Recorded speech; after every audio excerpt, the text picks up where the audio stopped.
All right, hello. Yeah, so last time I was talking about the positive braid monoid.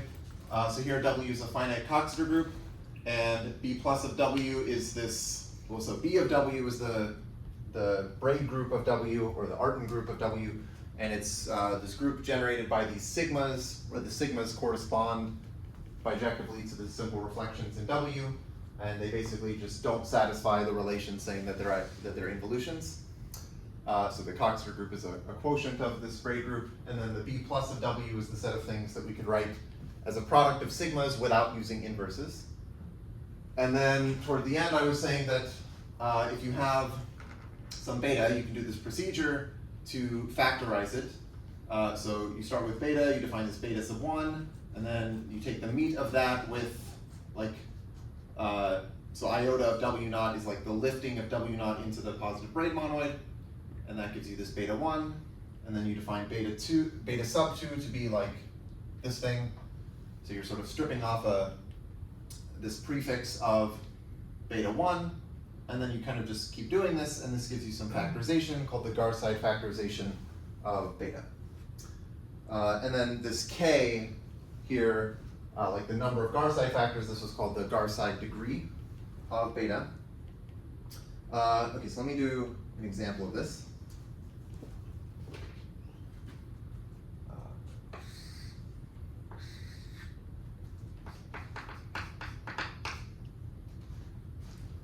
So let's take W to be the symmetric group S3, and I'll take beta to be sigma 2 times sigma 1 squared.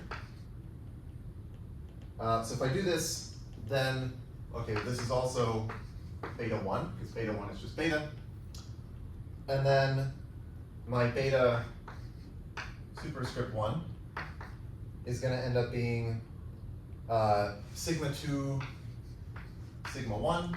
So I guess this would be easier to see if I had this picture that I drew last time of like the bottom part of the positive braid monoid, but you can sort of imagine I take like this thing and I meet it with iota of W naught, which is like sigma 1, sigma 2, sigma 1.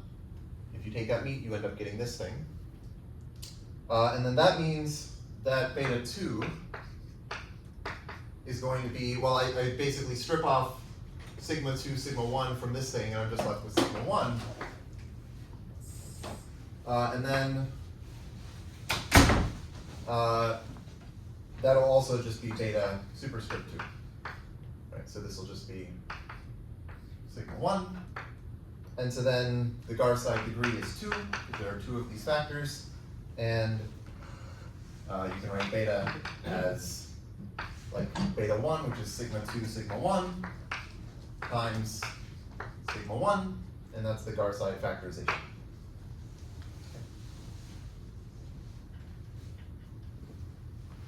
Yes? Wait, so could you remind me what the iota map is doing? Yeah, so what iota does is, so it's applied to an element of the finite Coxeter group, and it's going to lift it into the positive braid monoid.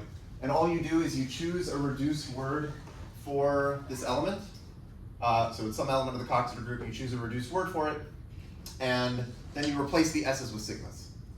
So like if I was applying iota to like S1, S2, S1, S3, I just say, okay, well this is a reduced word for this element, so I get sigma 1, sigma 2, sigma 1, sigma 2.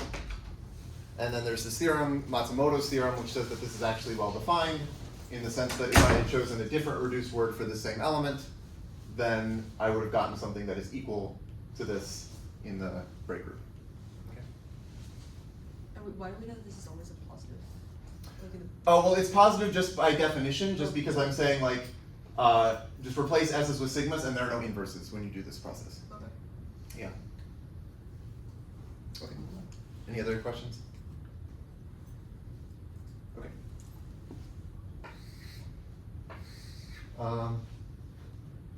Okay, so maybe I'll do this here. Say that one of my generators, sigma I, is a right descent. So I want to define descents. It's a right descent or respectively a left descent,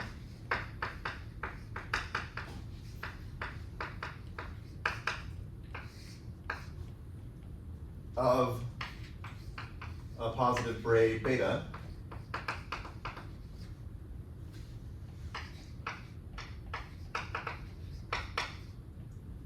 if there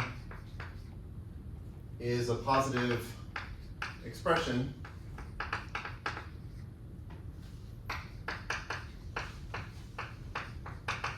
for beta that ends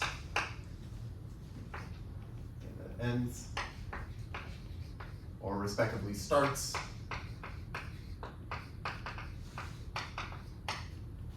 with sigma I. Okay, so I'm just saying you have some positive braid beta. There may be different ways of expressing it as a product of the sigmas without using inverses. And if you can find one way that ends with sigma I, then sigma I is a right descent of beta. And if you can find a way of expressing it so that sigma I is at the beginning, then sigma I is a left descent. So you have a set of right descents and a set of left descents for any positive braid. And this is actually very similar to what happens in Coxeter groups. Basically, you can define the left descent set and the right descent set of an element of a Coxeter group, and it's the same definition, except instead of having positive expression, you say reduced word. But it's the same thing. And then in the case of the symmetric group, this ends up like a right descent is sort of the same as a combinatorially defined descent where you have a number, like a place where it goes down in the permutation. And then a left descent is essentially like a descent of the inverse. Okay. So let's let des sub r of beta be the set of right descents. Of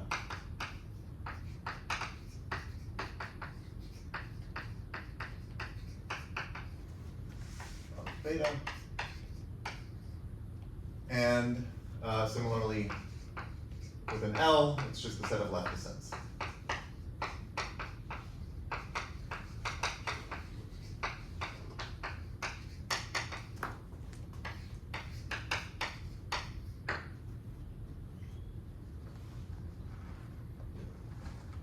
Okay. So note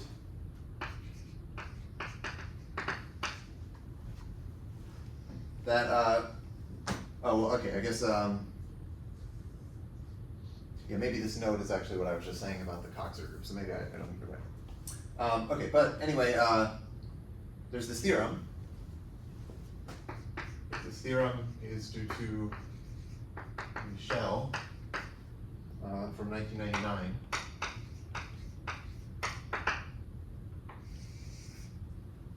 So, okay, again, W is some finite Coxeter group, we have the same setup. And so let beta be in the positive braid monoid. Then this is going to give an if and only if statement to say that something is a Garside factor, or the Garside factorization of beta. So if we have a factorization, let's say we can write beta as like alpha 1 through alpha r, where each one of these is in, like each one of these is less than or equal to iota of W naught in the positive braid monoid. So with alpha I less than or equal to iota of W naught for all I, this is the Garside factorization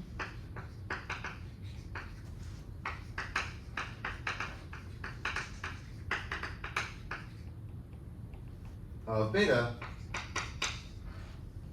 if and only if we have this containment that the right descent set of alpha I minus 1 always contains the left descent set of alpha I.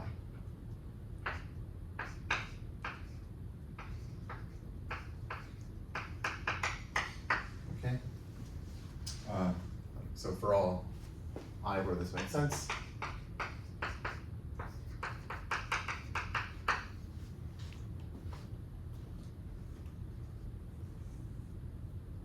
So as an example, if I took like this example here,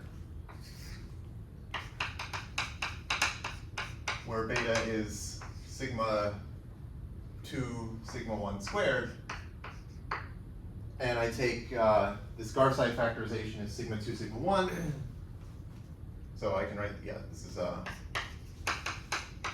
sigma 2 sigma 1 times sigma 1. Well, the right descent set of the first factor, so des R of this is just sigma 1. Basically because, well, okay, here's a positive expression that ends with sigma 1, so sigma 1 is a right descent. But you can't find a positive expression that ends with sigma 2, just because, like, I mean, you can get from any positive expression to any other by doing braid moves. There are no moves that you can do to this because these two elements don't commute, so you're just kind of stuck here. So this is actually the only positive expression for this element, so this is the only right descent. And then, well, the left descent set of sigma 1 is also just sigma 1 because, well, that's the only positive expression for sigma 1. So in this case, they're actually equal. But in general, you could have a Garside factorization where they're not equal, but at least you should have this containment. Okay. So this is one way of seeing that you actually like have the Garside factorization.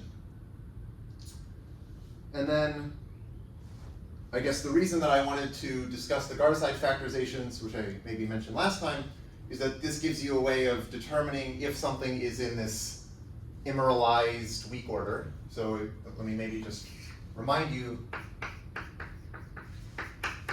that we said this W superscript M is basically the interval from the identity element to iota of W naught to the M inside of the positive braid monoid. This is some lattice which is sort of like generalizing the weak order in some way, because if we took M equals 1, this is just essentially the weak order on W, but now it sort of extends it to this growing family of lattices. And then there's this theorem, which maybe I will, yeah, I can probably fit it here. So this theorem, okay, so it's due to Elrifai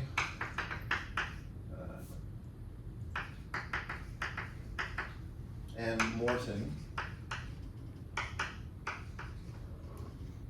1994. And I think this was just in the case maybe of type A, so like for the symmetric group, but then I think this was generalized in this Catalan, Why the Foos by Strunk, Thomas, and Williams. I'll just say SPW. Maybe I'll just say this is 2024, because like I think that is actually when it's published. Okay, so the theorem is, again, W is some finite Coxeter group, and then beta is in this WM if and only if the Garside degree is at most M. Degree of beta is at most M.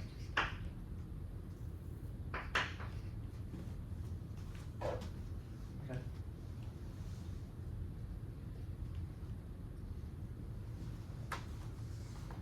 So, yeah, so this is like a way of checking that something is in this lattice. Okay, so I think, okay, I probably made a mistake when I was talking about like Cambrian lattices before. Not like a mathematical mistake, but maybe like an organizational mistake.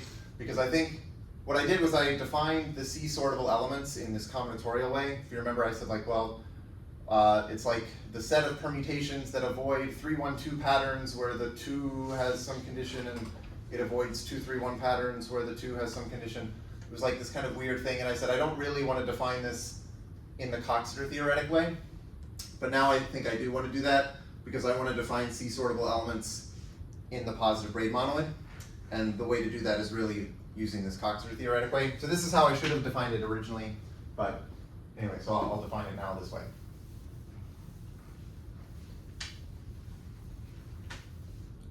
So I guess what I'm wanting to do is say, like earlier I mentioned that you can see things like the Tamari lattice and the Cambrian lattices as sublattices of the weak order, and here we have some kind of generalization of the weak order, and we can find generalizations of Cambrian lattices. Okay, so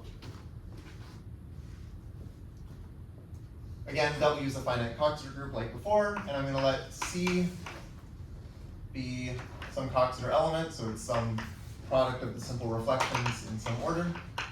Okay, so let this be a Coxeter element.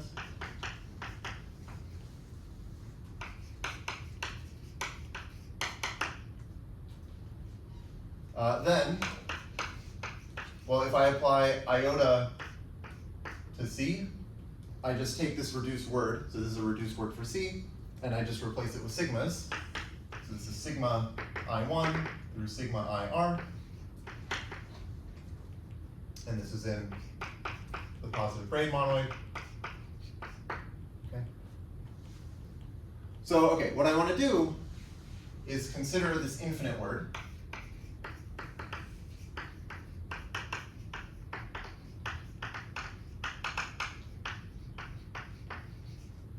Which I'll call iota of C to the infinity.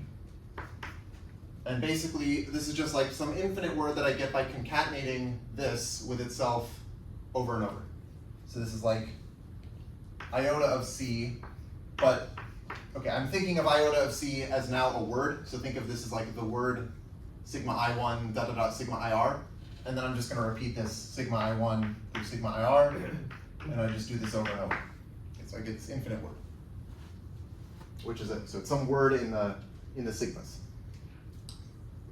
So then I'll define the C sorting word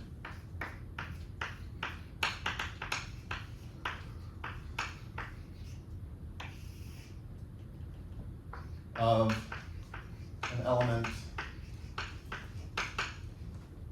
beta in the positive braid monoid. So this is the lexicographically first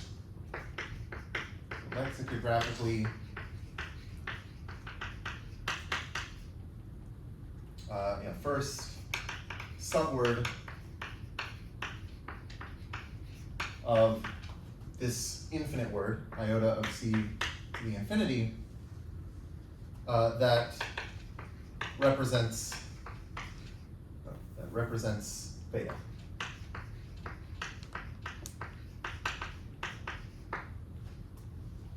Okay, so essentially I kind of go through this word, this infinite word, in a greedy fashion, and I try to construct a word for beta in the lexicographically minimal possible way.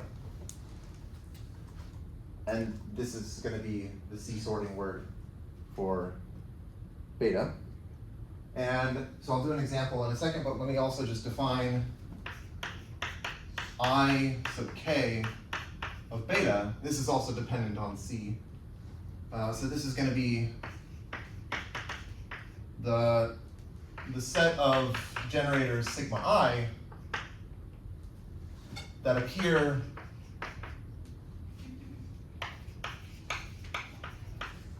in the C sorting word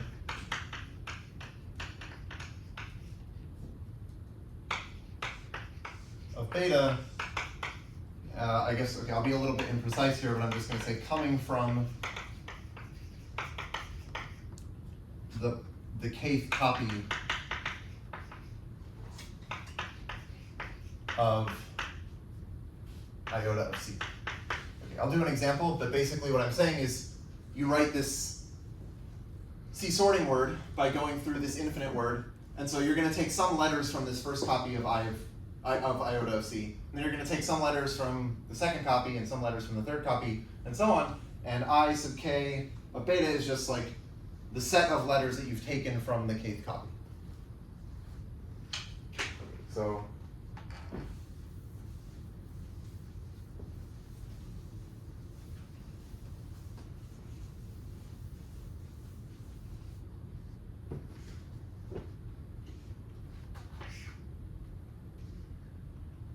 So here, let's say W is S4. And let's take C to be just the linear Coxeter element S1, S2, S3. So then let's say beta is this element sigma 1 squared, sigma 2, sigma 3, sigma 2. Okay.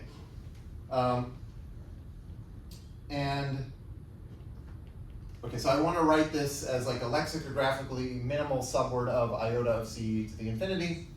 So iota of C is just like sigma 1, sigma 2, sigma 3. So I sort of pull off whatever letters I can in some greedy fashion from the first factor. So that's actually going to be like sigma 1, sigma, wait, sorry, did I do this wrong?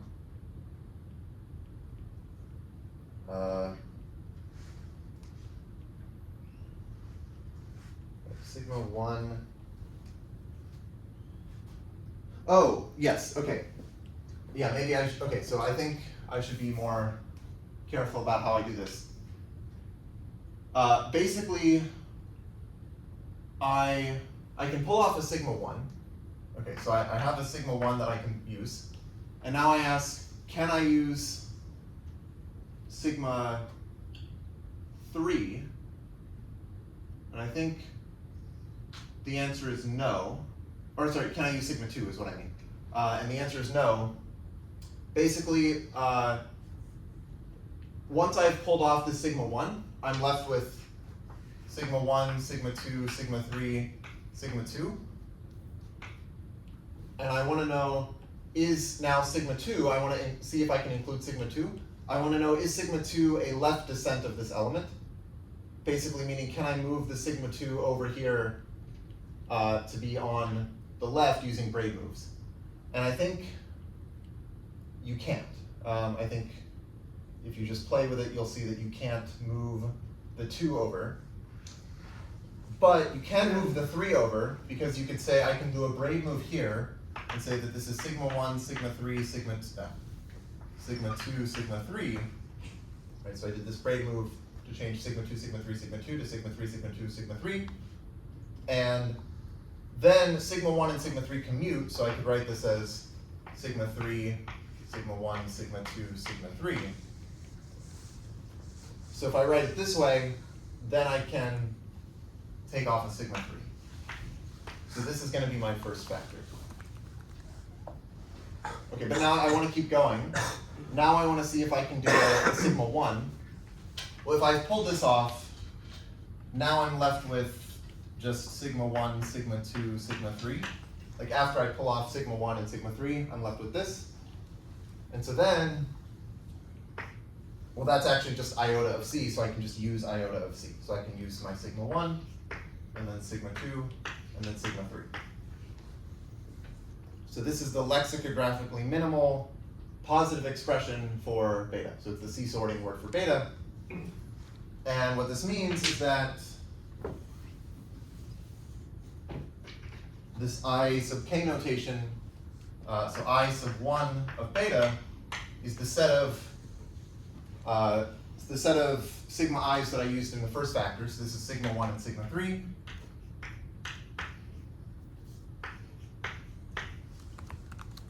And I2 of beta is sigma 1, sigma 2, sigma 3. Okay. Okay, let me do, oh, and I guess I should also just say I sub k of beta is empty for k at least 3. there are no more factors. Okay, let me do another example with a different braid, beta prime. So beta prime is going to be sigma 1, sigma 2, sigma 3 to the 4th, and sigma 1. Okay. So if I write the C sorting word for this, I think I can use, so I can use sigma 1, sigma 2, sigma 3 for the first factor, because that's just sitting here. So I can use my sigma 1, sigma 2, sigma 3. And then what I'm left with is sigma 3 to the sigma 3 cubed times sigma 1. So for the next factor, well, what I have is sigma 3 cubed, sigma 1. But sigma 1 commutes with sigma 3, so this is actually also the same as sigma 1, sigma 3 cubed. So I can take this and do sigma 1, sigma 3. So that's the next factor. And now I'm just left with sigma 3 squared. So the next factor is sigma 3. And then the next factor is sigma 3. Okay. So in this case, I1 of beta prime is sigma 1, sigma 2, sigma 3. And I2 of beta prime is sigma 1, sigma 3. And I3 of beta prime is sigma 3. And I4 of beta prime is sigma 3. And then all the others are empty.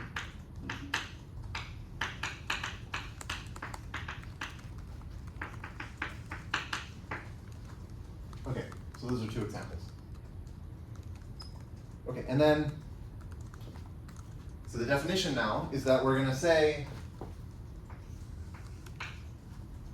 that our element beta is C sortable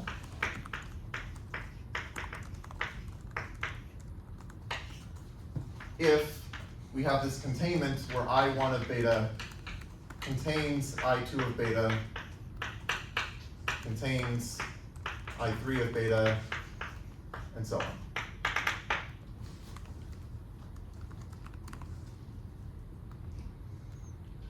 Which might seem kind of like a strange definition, but this ends up being the correct thing. So in this example,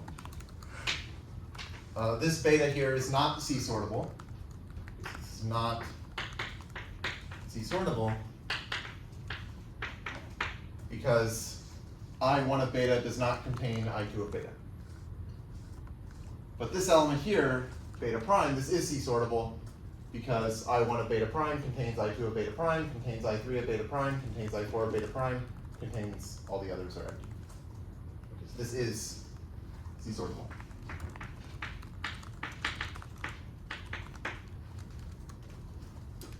And it turns out, although this is not at all obvious, that like in the case of, okay, so you could also do the same definition for just like the Coxeter group. Here I've done it in the case of the positive braid monoid, but you could also do this just for W, where instead of using sigmas, you use S's, and instead of saying, well actually, yeah, it's basically the same thing. Instead of using iota of C, you just use C. So you just use like S1, SI1, dot, dot, dot, SIR, and you repeat that. You do the same exact thing. Although, maybe I should have to say that you want the lexicographically first reduced word in that case. I might have to impose that. Anyway, there's a very similar definition for the case of just the Coxeter group. So you can use this definition to define C-sortable elements in any Coxeter group. And in the case of the symmetric group, this ends up agreeing with this weird combinatorial definition that I gave in terms of like 2-3-1 avoiding and 3-1-2 avoiding patterns or whatever, although that's not obvious. And like in particular, if you just take W to be the symmetric group and C is the linear Coxeter element, it turns out that the C-sortable elements, so the elements that satisfy this kind of condition, are exactly 3-1-2 avoiding permutations, which is kind of strange, but interesting. Okay. Okay, so using this, we can define the Cambrian lattice, but now it's like the M Cambrian lattice. And this is just going to be the set of C sortable elements, just like what we did before. So let Cam C M of W be the set of C sortable elements, set of C sortable elements that lie in this this WM. In other words, it's the C sortable positive braids that have Garside degree at most M.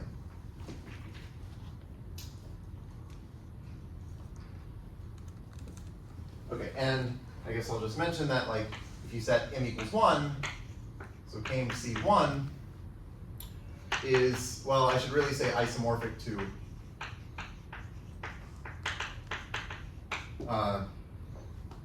the C Cambrian lattice that I defined, or I guess I didn't really define it. Yeah, C Cambrian lattice.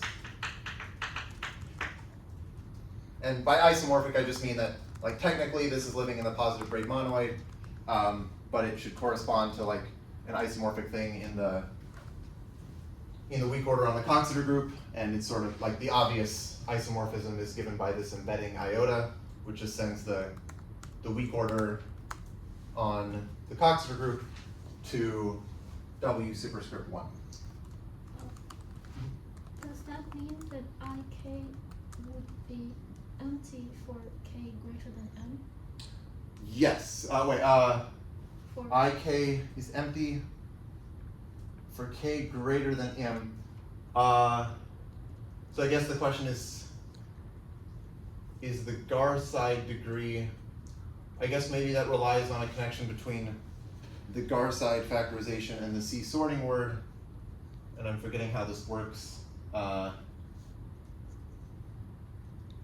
kind of expect yes, but I don't want to say Okay. definitively. Yeah.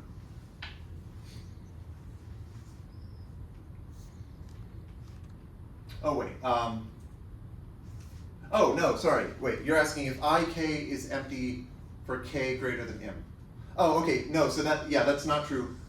Because you could just take, like, if M is 1, you can have elements of the Coxeter group where the C sorting word has multiple factors. Like if you're in S3, for example, and you just take, you take like S1, S2, S1, so the long element. The C sorting word here is like, so C sorting is, well, it's this, it's S1, S2, S1. C is S1, S2. And so here, like, this would be for your I1, and this is I2. So here, you have like 2 factors in your C sorting word, but M is 1.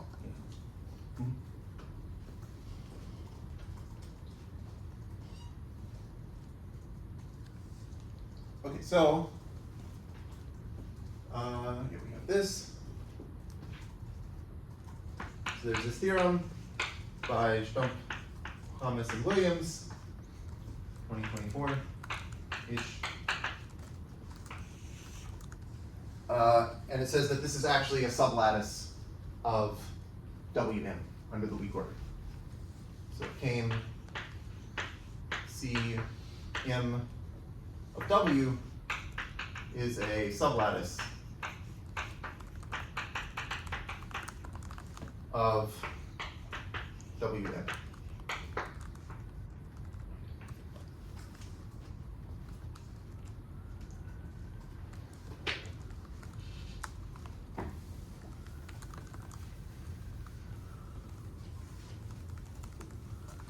Okay, so one thing that I was mentioning, I guess a few lectures ago, is that the Cambrian lattices are actually quotients of the weak order. So for example, the Tamari lattice we said was a quotient because you have this Sylvester congruence, and if you sort of quotient out by the Sylvester congruence, you get de Tomari lattice, and more generally, there are these Cambrian congruences. If you quotient by those, you get the Cambrian lattices. So it turns out that like for m equals 1, if we're just dealing with the weak order on the Coxeter group, the Cambrian lattices are sublattices and quotient lattices of the weak order, but this is not true for m at least 2. So I'll just say, however, for m at least 2,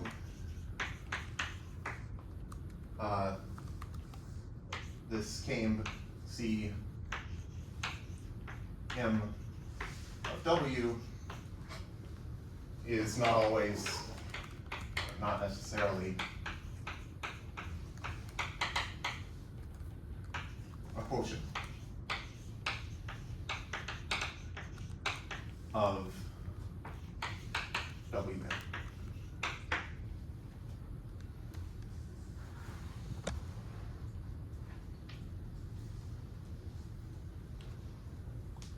Okay. I guess another thing I mentioned a while ago is that like let's say we're just in the symmetric group case, the Cambrian lattice, the elements of the Cambrian lattice are counted by Catalan numbers. And in fact, more generally for any Coxeter group, there's like a notion of a W Catalan number, and that counts the elements of the Cambrian lattices. And it turns out that there's something more general. These are the Fus Catalan numbers. So actually, let me try to define these. I won't define it fully because I think the right way to define it uses these things called the degrees of the fundamental invariance of the Coxeter group, and that involves like invariant theory that I don't want to get into. I'll just say that there are these numbers. So for any, let's say, finite Coxeter group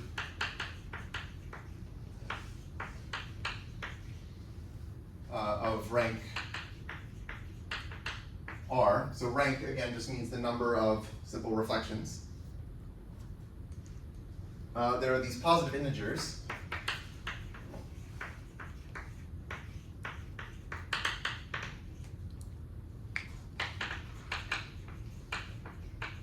Which are denoted D1, D2, dr.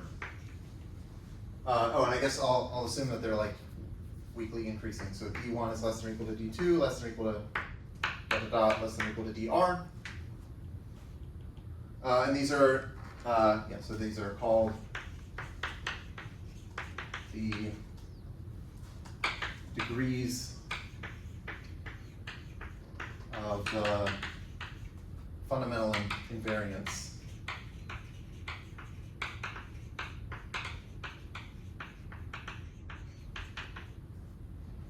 of W. This is a Coxeter group W. But I can tell you what these are in the case of Sn. So for Sn, these are, well, they're just 2 through n. They're just 2, 3, ... n. And I think at some point I also defined this thing called the Coxeter number of the Coxeter group, which I denoted by H.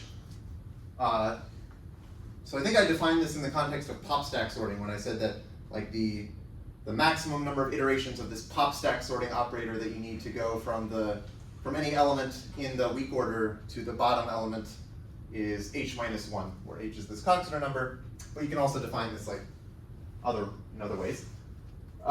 Anyway, this Coxeter number is equal to the biggest of these degrees. It's just this d sub r. So in the case of Sn, the Coxeter number is n. And then we can use this to define the Fus Catalan numbers for, so this is why it's called Catalan, why the Fus, it's because it's got the Fus Catalan stuff. And I guess Catalan is like it's a land with Catalan things. So the nth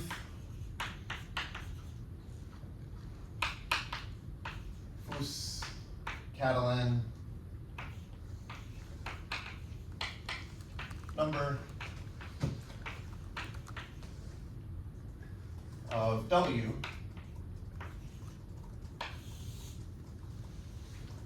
is, so it has this nice product formula, all denoted by cat M of W,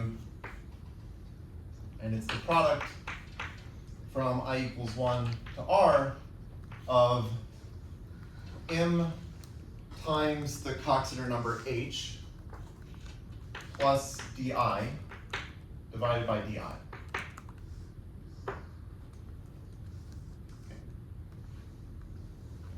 And in the special case when M is 1, this is actually just a Catalan number. So when M equals 1, well, sorry, this is, yeah, the W Catalan number.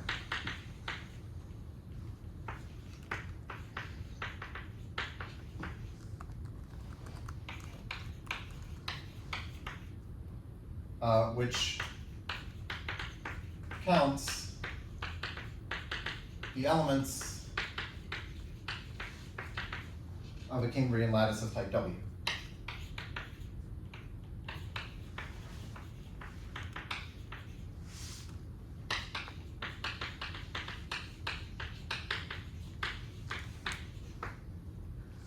Among other things as well. There are a lot of things counted by the W Catalan numbers. So maybe I should write down, in the case of like, in Sn, what does this actually look like? What's another way of writing this? So, I mean, this is just going to be like manipulating a product in an easy way. But let's just note that that if we take cat M of the symmetric group Sn, then I take this product, and remember that here di is just I plus 1.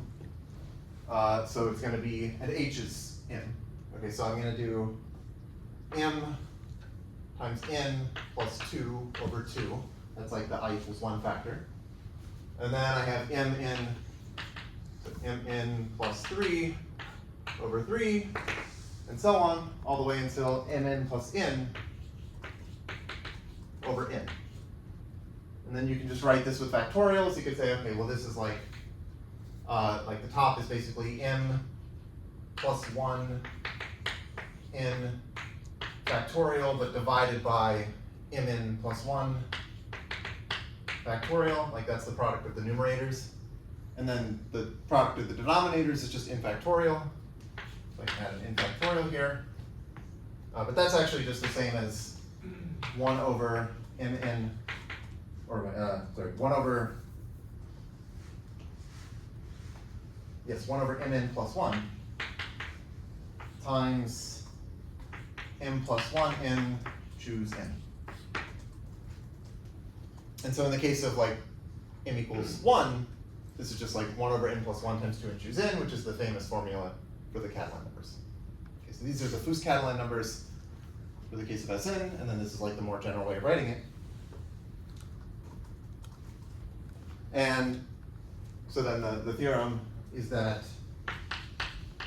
so again by Stumpf, Thomas, and Williams, 2024, but actually kind of earlier,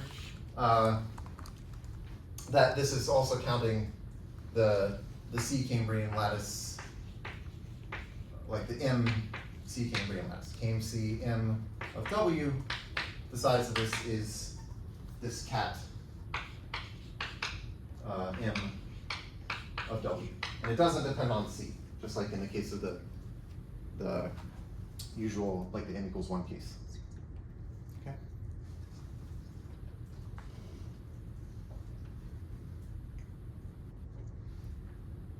Okay. I guess let me mention some other objects that are counted by these.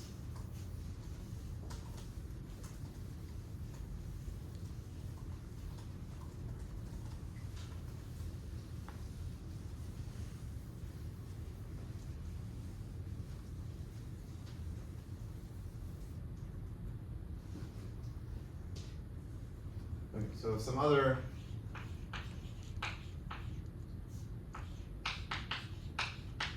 objects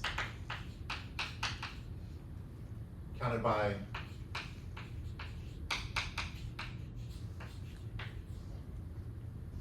cat m of w. So one thing is you can take tuples of this form. So take tuples w1 through wm in, I want this to be came, oh, okay, so maybe this is going to be a little confusing. Came c, like, to the m, but there are no parentheses around the m. And that's because what I mean by this is like, this is really like the Cartesian product m times.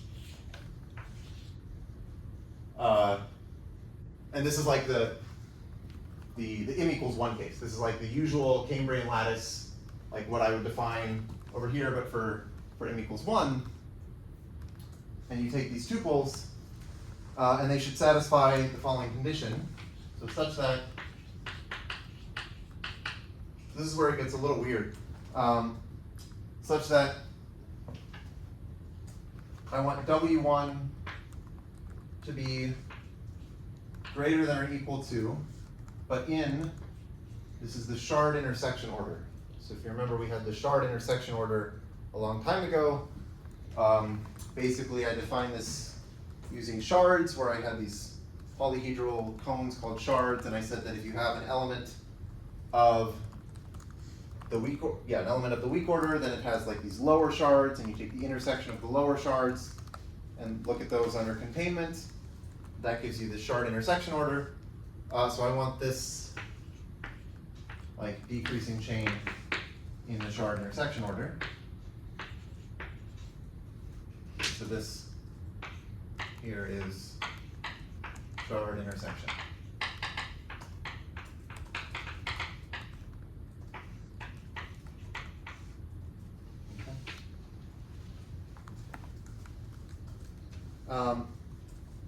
And actually, okay, so not only are these counted by the W, or these M, W Catalan numbers, the Fus Catalan numbers, I mean, but also there's a way of putting a partial order on these so that you get something isomorphic to this C in Cambrian lattice. So, so what Stump, Thomas, and Williams show that came C M of W. So now this is not the same as this, right? This is like the subset of W superscript M consisting of C sortable elements under this weak order. This is like some lattice, but this lattice is isomorphic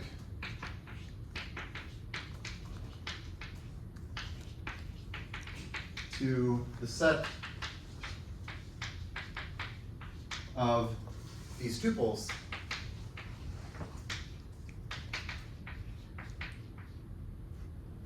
under component-wise weak order.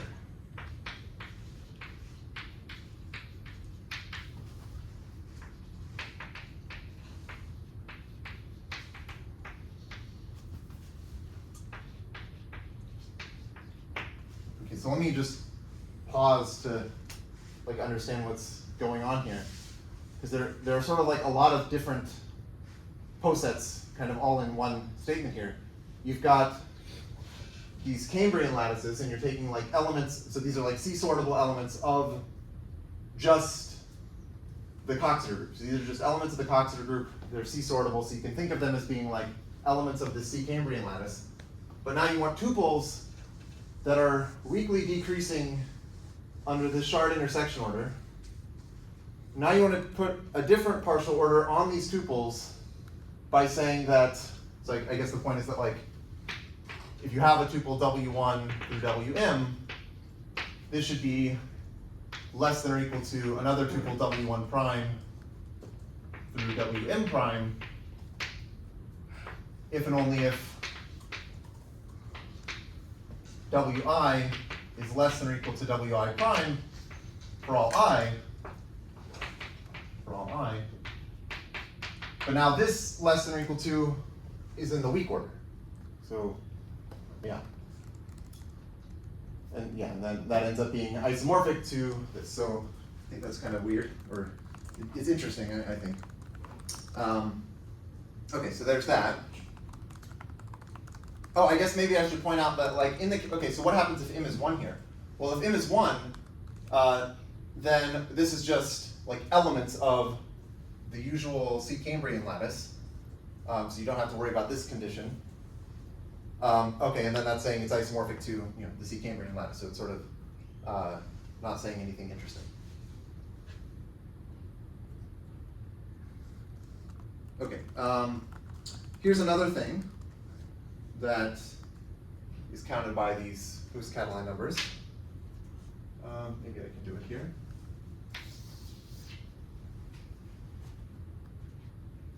So it's going to be another collection of tuples, but now with other partial orders. So now we want tuples. Okay, again, I'll say W1 through Wm. But now these are just some elements of the Coxeter group. They don't have to be C sortable. And there are M copies here. Right? Such that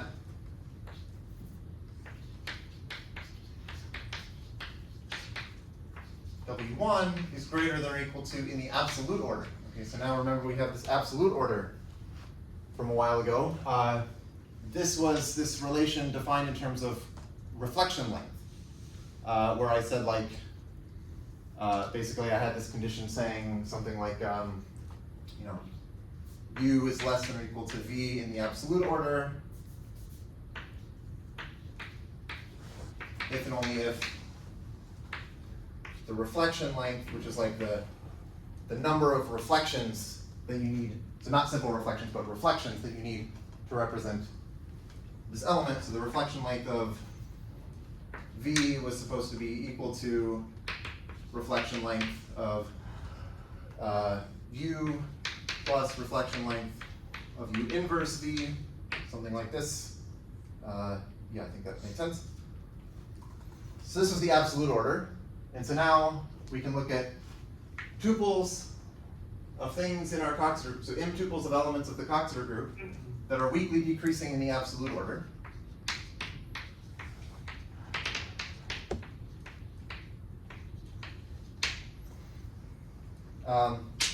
And these tuples, I guess you could call them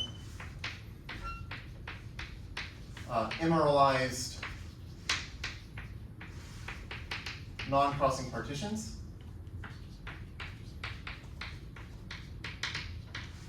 Oh wait, maybe I have something wrong here.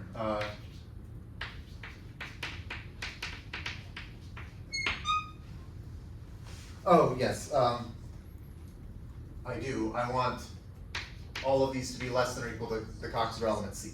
Sorry, in the absolute order. So I want C greater than or equal to all of these. Okay. So maybe you remember if M is 1, okay, so I'm just looking at elements of the group that are less than or equal to C in the absolute order. And those I just said are non-crossing partitions. So, I mean, I gave a combinatorial definition of non-crossing partitions for the symmetric group, but more generally, if you want to define a non-crossing partition for a Coxeter group, it's just like the things that are less than or equal to C in the absolute order. And so then if you take these tuples that are below C but weakly decreasing in the absolute order, these end up being these emeralized non-crossing partitions. And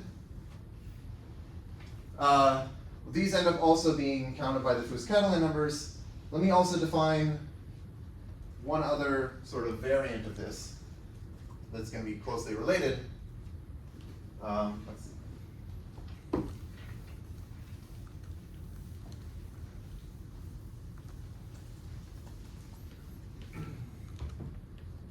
This is a definition to Armstrong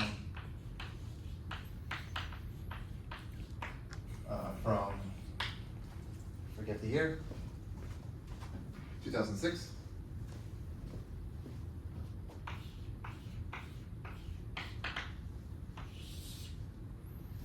So an M delta sequence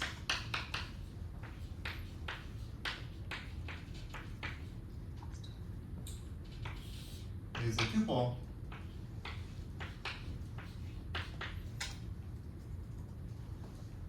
delta, which is delta 0, delta 1, delta dot delta M, such that if you multiply delta 0, delta 1, oh, I should say where these things are. I guess these are like in the Coxeter group. Yeah, so these should be like, this is in W.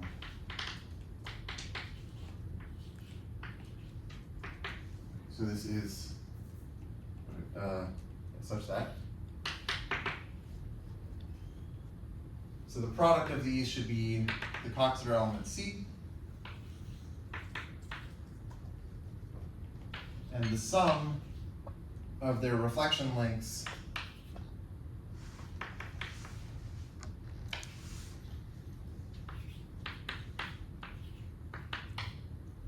is just the Coxeter length of, or the reflection length of C,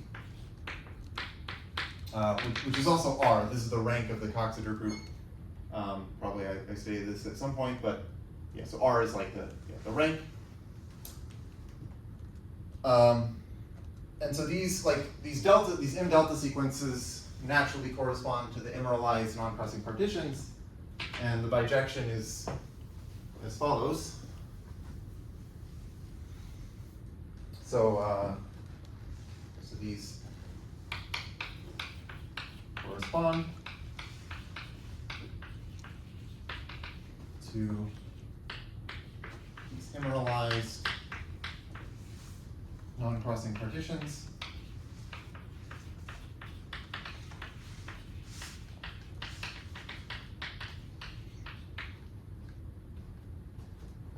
And the point is, if you start with an emeralized non-crossing partition, say W1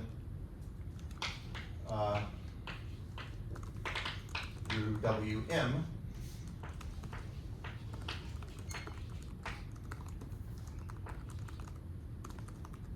then you map this to this tuple, which is C W1 inverse,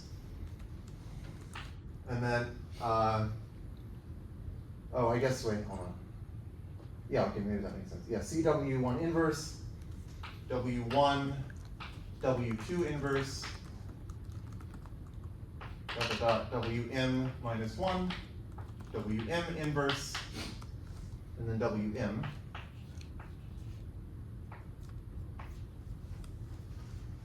I mean, basically what's happening here is this is some chain in the absolute order, and this delta sequence is keeping track of like, what do I have to multiply by to go up this chain? If I go from, so I start at the identity maybe, and I have to multiply by Wm to get up to Wm.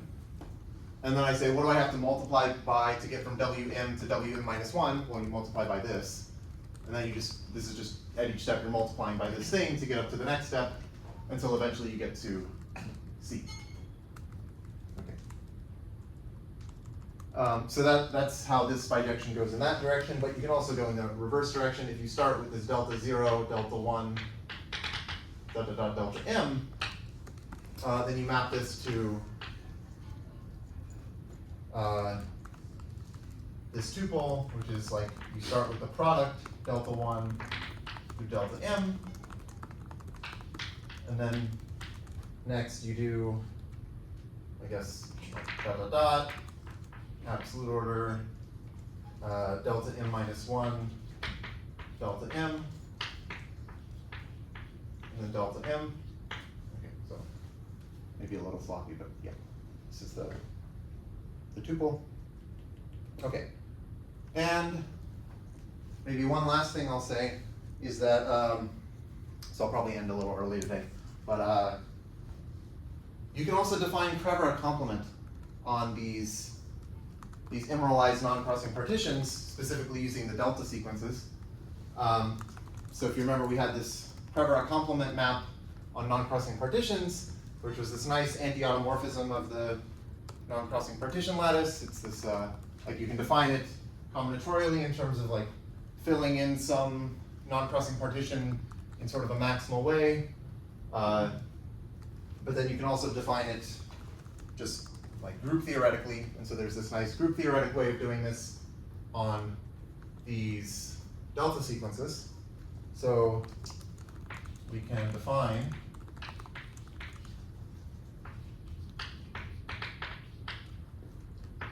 Krevra complement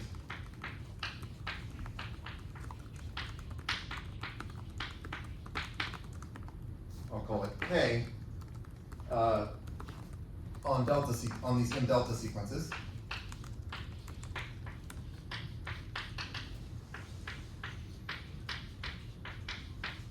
by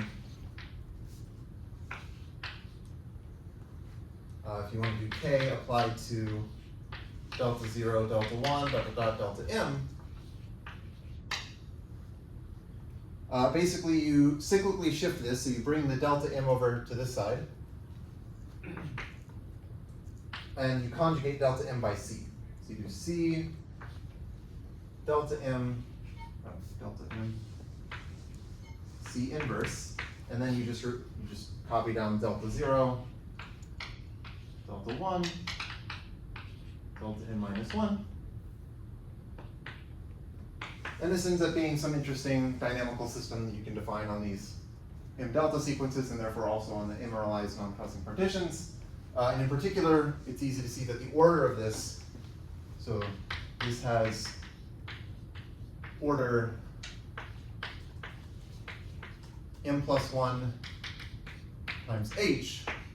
The reason being, so H is, well, one way you can define H is it's the order of the Coxeter element C.